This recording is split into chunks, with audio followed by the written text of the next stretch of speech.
He arrived in America expecting a cage. He got a canteen, a paycheck, and a bed wider than any he had slept in since leaving Germany. It was 1943. The men of Rommel's Afrika Korps had just surrendered in North Africa, hardened soldiers who had crossed deserts, who believed their nation unconquerable. They stepped off Liberty ships onto American docks and braced for punishment. What they found broke something in them. Not their bodies, their certainty. One of these men would spend 40 years hiding inside the country he was supposed to hate, and he never wanted to leave. Here is why. When the Afrika Korps collapsed in Tunisia in the spring of 1943, more than 150,000 German soldiers laid down their arms and waited. They had heard things, rumors, propaganda whispered through the ranks, about what the Americans did to their prisoners. The rumors were dark. They prepared themselves accordingly. The Americans put them on Liberty ships heading west, back across the Atlantic the wrong way, toward a continent none of them had ever seen. The ships were cargo vessels returning home empty. The Germans filled the holds. And then something unexpected happened. The food was substantial, more than substantial. The meals served aboard those ships were better than what many of these men had eaten during active service. Imagine what that does to a soldier who has been living on reduced rations in a North African campaign. You hold a full plate in your hands and you stop trusting your own expectations. The contradiction began right there, on the water, before America was even visible on the horizon. When the ships docked in New York and Virginia, the prisoners were processed and then loaded onto Pullman rail cars, the long, cushioned passenger trains that American civilians used for cross-country travel. The Germans had expected cattle cars. Instead, they sank into upholstered seats and watched America slide past the windows for days. Undamaged cities, full fields, factories still standing, roads without craters, towns without rubble. Everything they had been told about American weakness and American poverty was outside that window, and it looked nothing like weakness. It looked nothing like poverty. It looked like a country that had not been touched by the war at all. By the peak of the program, 425,000 German prisoners lived inside 700 camps spread across 46 of the 48 American states. Most were in the South and Southwest, Kansas, Texas, Arizona, Louisiana, Iowa, placed deliberately away from cities and war industries, in areas where the labor shortage was sharpest. Farmland needed hands. German hands filled the gap. The Geneva Convention of 1929 required that prisoners be housed in conditions comparable to those of the detaining nation's own soldiers. The Americans took this literally. Enlisted prisoners received 40 square feet of living space. Officers received 120 square feet.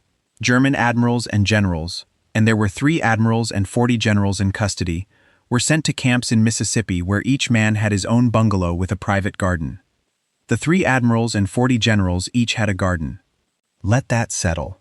The camps had libraries, camp newspapers, musical instruments, woodworking tools, and writing materials. Theatrical performances took place several times a month, attended by hundreds of prisoners, and sometimes their American guards. Local radio stations in some towns broadcast the prisoners' music over the air. Movies were shown as often as 4 nights a week, and if a camp lacked a projector, the prisoners pooled their wages and purchased one themselves. They were paid. Not symbolically. The minimum wage for an enlisted prisoner was 80 cents a day, equivalent to the pay of an American private.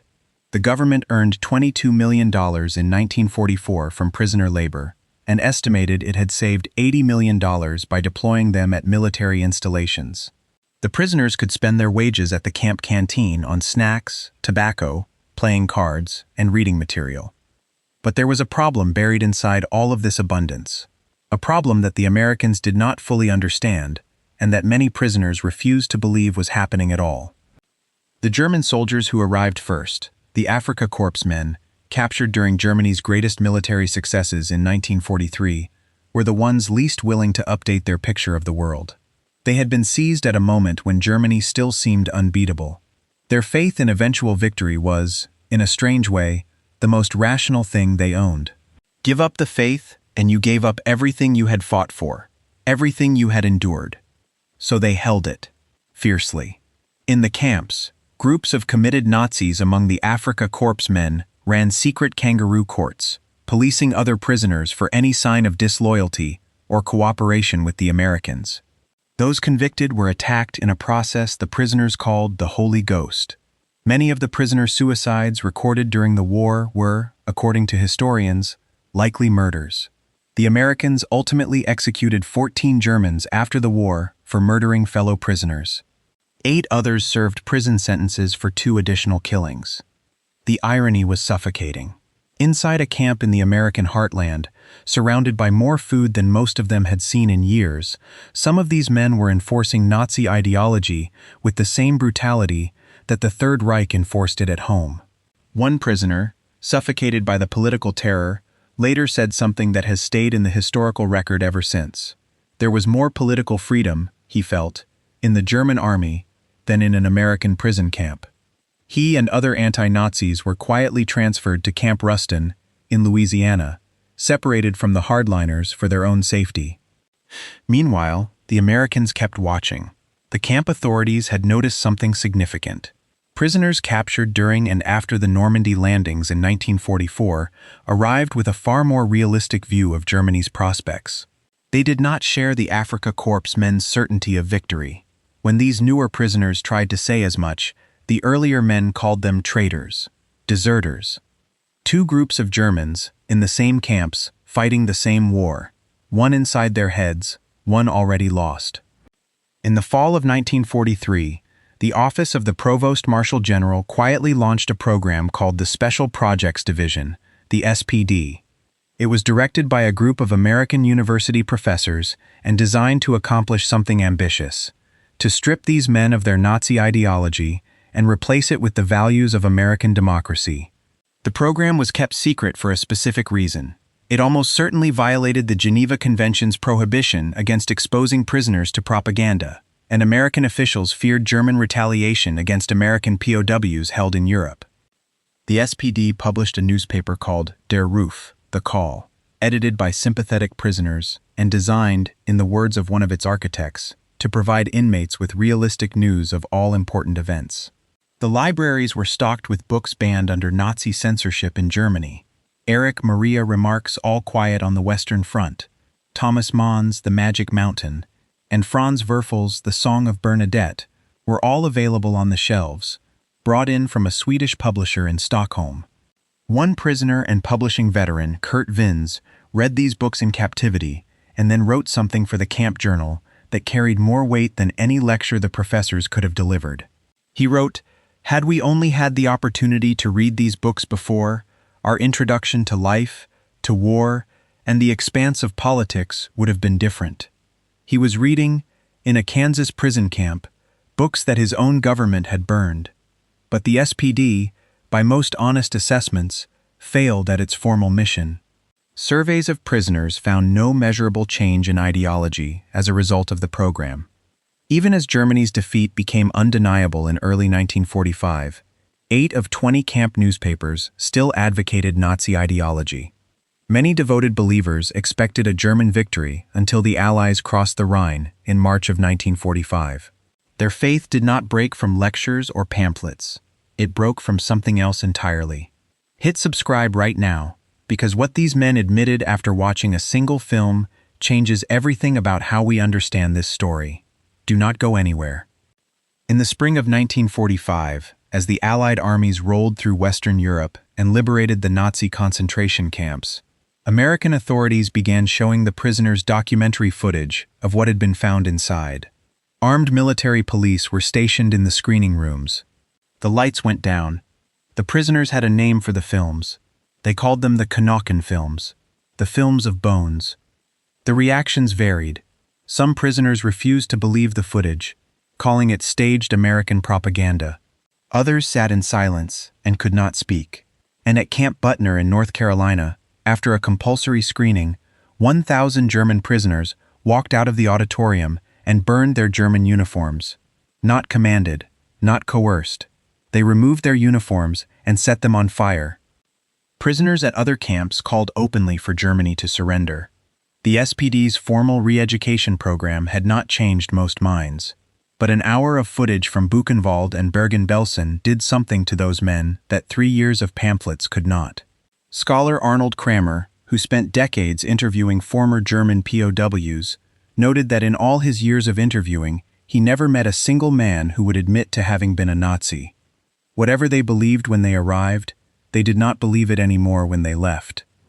Remember what these men believed at the start of the journey? Here is where it finally breaks. Across the camps, day by day, the contradiction between Nazi propaganda and American reality accumulated in small, undeniable increments. Coca-Cola at the canteen, Thanksgiving dinners, beer coupons pooled among friends, films 4 nights a week.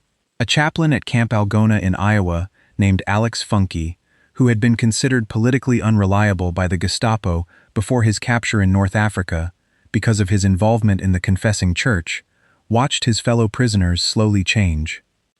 Funke wrote about the experience afterward. "We all were positively impressed by the USA. We all had been won over to friendly relations with the United States." He was not speaking of propaganda. He was speaking of daily life in a country that did not behave the way they had been promised it would behave. One unnamed prisoner, captured at 128 pounds after the long North African campaign, wrote that after 2 years as an American prisoner of war, he weighed 185 pounds. He said the Americans had gotten him so fat, he wrote, that you could no longer see his eyes. That is not a quote about ideology. That is a quote about food. But it is also a quote about trust. When reality contradicts propaganda this consistently, for this long, something gives. The prisoners who were least capable of updating their beliefs, the hardest of the hardliners, remained trapped in a fiction that the world around them had already disproven. The rest simply lived inside the contradiction long enough that it stopped being a contradiction. They began to believe what they saw. There is one story within this story that carries the weight of the whole. On the night of December 23, 1944, 25 German prisoners crawled out of Camp Papago Park near Phoenix, Arizona, through a 178-foot tunnel they had dug by hand. It was the largest German prisoner escape on American soil during the war. They had studied maps and identified the Salt River as their route to freedom. They planned to build a raft and float south toward Mexico. They escaped on Christmas Eve. The Salt River on the map turned out to be a dry riverbed in the desert. By January, all 25 had been recaptured.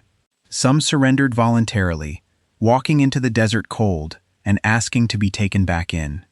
Fewer than 1% of German prisoners in America ever attempted to escape, a rate lower than that of the American civilian prison population, and half the rate of Italian prisoners in the same camps. The reason most escapees gave when asked was not ideology, not duty, not a desire to return to Germany and fight. The reason given most often was boredom. They escaped because they had nothing to do on a Tuesday. And then one man did not come back. Georg Gartner of the 15th Panzer Division, Afrika Korps, escaped from a camp outside Deming, New Mexico, on September 24, 1945. The war was already over. He hopped a freight train heading east and disappeared into America. He took the name Dennis Wiles. He lived in the country he was captured by, worked in the country he was captured by, and hid from authorities in that same country for 40 years. On September 11, 1985, Georg Gartner surrendered, live, on American television. He did not want to go home. He had been home the whole time. After VE Day, in May 1945, the American government began cutting food rations and canteen privileges. Civilians had complained that the prisoners were being treated too well. The Geneva Convention no longer applied to men who were technically peacetime detainees, and the revelation of the concentration camps had hardened public sentiment. Work quotas were increased. The comfortable arrangements of wartime began to dissolve. And yet the prisoners still did not want to leave. Although they expected to go home immediately after Germany's surrender in 1945, the majority of German prisoners continued working in the United States until 1946. Many were then sent as laborers to France and Britain for up to 3 more years. When they were finally repatriated, they returned to a Germany that had been divided, bombed, and humbled. A country that looked nothing like the one they had left, and nothing like the one their leaders had promised they were fighting for. About 5,000 of them came back to the United States as immigrants. When American authorities conducted an exit survey of the departing prisoners, 74% reported having a favorable opinion of America. Historian Kurt Stiegler, documenting these departures, put it simply: many of them wanted to come back. Alex Funke, the chaplain at Camp Algona, corresponded with 80 fellow prisoners after the war and wrote something that may be the most honest assessment of what had happened inside those 700 camps across 46 American states. He wrote that no formal re-education had been necessary, because the treatment itself had done the work. The men had become, in his phrase, convinced Democrats. Not through lectures, not through pamphlets, not through forced viewings of Hollywood films. Through being treated as human beings when they had been trained to expect otherwise. The 3 years in the camps, Funke wrote, were not lost or useless time. They were a lifting experience that had shaped all of them. Arnold Kramer, who spent his career as a historian interviewing these men, offered a verdict that is perhaps the simplest and the most devastating. I've yet to meet a German prisoner who doesn't tell me that it was the time of their lives. The time of their lives, in captivity, in the country they had been told to defeat. So why did German POWs never want to go home? Because home, as they found it when they arrived in America, turned out not to be where they had left it. The country they served had sent them into a desert and a lie. The country that captured them gave them a bed, a paycheck, Thanksgiving dinner, and 4 nights a week of cinema. It treated them, in ways that still carry moral weight, as men. The propaganda said America was weak, divided, soft, and unable to sustain a long war. The Pullman cars said otherwise. The food said otherwise. The undamaged cities rolling past the windows said otherwise. The films of Bones said otherwise most of all. They had expected a cage and found a contradiction they could not resolve. And once the contradiction broke open, once the uniforms were burning at Camp Butner, once Georg Gärtner was hopping a freight train not away from America but deeper into it, the question was never really about going home. It was about where home had become. This is what the war looks like from the other side. Not glory, not defeat in the clean sense, but a slow and private unraveling of everything a man was told to believe. If this is the kind of history that stays with you, subscribe and hit the bell, because every week we tell the war through the eyes of those who lost it. Like this video if it made you think, and tell us in the comments where you're watching from. We read every one. We'll see you in the next one.